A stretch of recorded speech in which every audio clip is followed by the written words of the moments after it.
Louis Armstrong is one of these people that embodies an art form.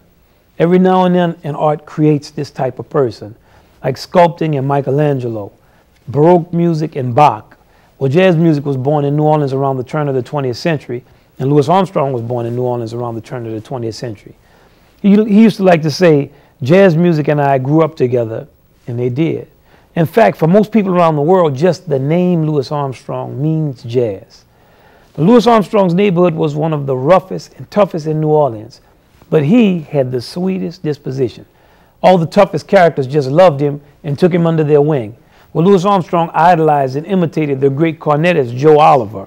Joe Oliver left New Orleans and became very popular in Chicago.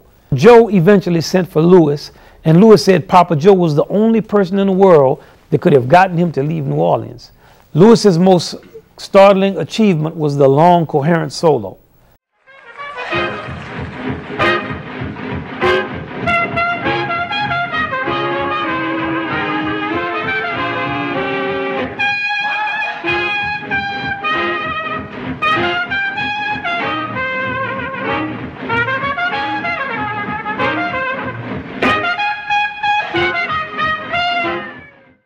And so far, we've only talked about how great Louis was as a horn player. But we have to remember, he was also a master of another instrument, supreme master of the voice.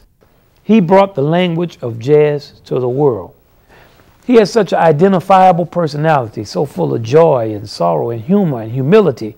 Most importantly, he was full of soul.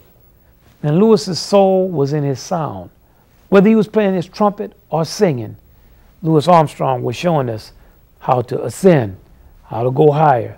And that's why he was loved all over the world till the day he died by all types of people.